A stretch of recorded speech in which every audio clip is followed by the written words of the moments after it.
Number 1 is going to be a square pyramid, which seems a little funny because I'm sure most of you think that pyramids can only be squares, but that's not true. You could have a hexagon pyramid, you could have a, you could have a dodecagon pyramid, you could have any shape of base that you want, but a square pyramid is the most common and the most referred to. So in my diagram, again, pyramids are pretty hard to draw. I'm not an expert on it either. What we are given is that we have our perpendicular height of 8 yards, and we have one edge of my square as 15 yards. Okay, and those two pieces of information are going to help me find all this information. Height of the pyramid, perimeter of the base, slant height, area of the base, lateral area, surface area, and volume. Okay, let's go ahead and get into it. So on this one, we're already given the height. So we have 8 yards as my height. Then we need to find the perimeter. Now remember, we need to show all our work. So perimeter of base. Okay, now the base has 4 sides and it is a square, and squares all have equal lengths. So that would be perimeter is 4 times our side length. And so that would be 4 times 15, which would give us 60 yards.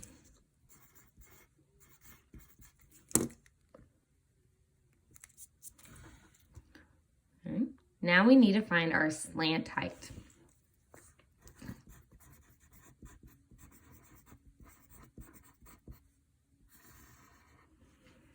Okay, now our slant height, remember, is this length right here. That's our slant height. And what happens is you can kind of see it forms like a triangle within our pyramid. Let me draw that triangle out here.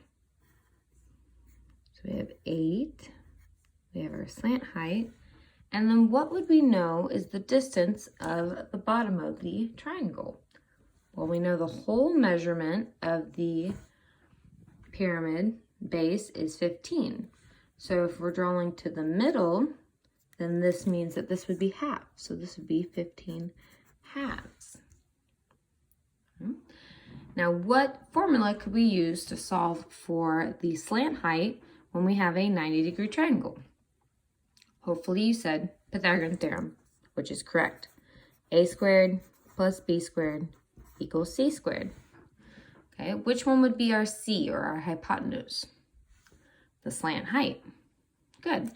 So that means we have 8 squared plus 15 halves squared equals my slant height squared.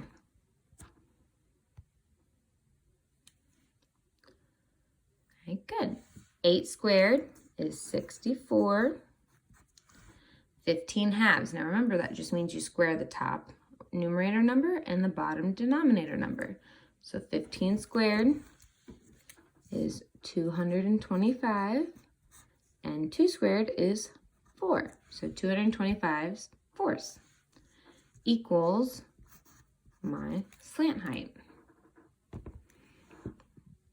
Well, remember, you can't combine fractions unless they have a common base. So I want to think about this as a fraction with a base of 1, or sorry, denominator of 1. So therefore I'm going to have to multiply the whole thing by 4. So that gives me a value of 256 fourths plus 225 fourths. Now I can add those together, and I get 481 fourths equals my slant height squared. Well, in order to get just the slant height, I'm going to have to take the square root. And from here, we can see that the denominator will simplify to 2, because the square root of 4 is 2. And then if you try and look, you'll actually end up that 481 doesn't simplify anymore. So my slant height is square root of 481 halves yards. Okay. Now let's go for the area of our base.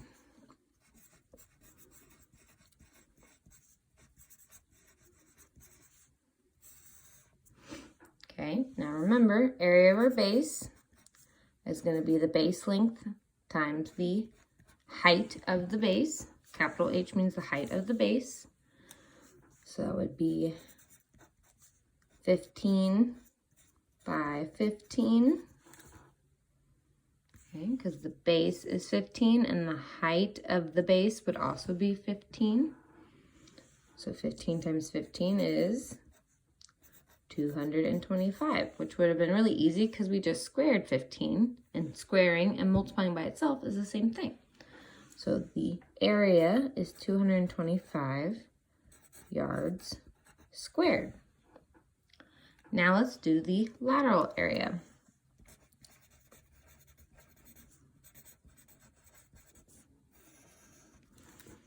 Okay, lateral area, new formula, is half the perimeter times the slant height. Well, we've already found those things, so now we just need to multiply and combine them.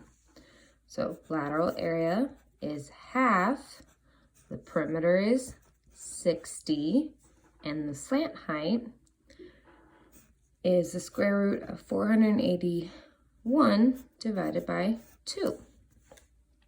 Well, we can multiply a half times 60 times the square root of 481 divided by 2. Just multiply across.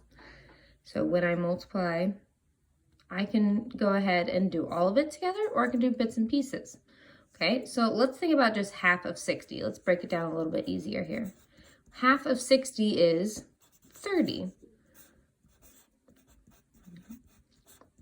So we've simplified that. Then what do we see here? We see that 30 and 2 could simplify. What's 30 divided by 2? That's 15. So my lateral area is 15 times the square root of 481. So you see, I multiplied and divided with everything on the outside of the radical and left it there. So my lateral area is 15 times the square root of 481 yards squared. Okay, now let's move on to our surface area.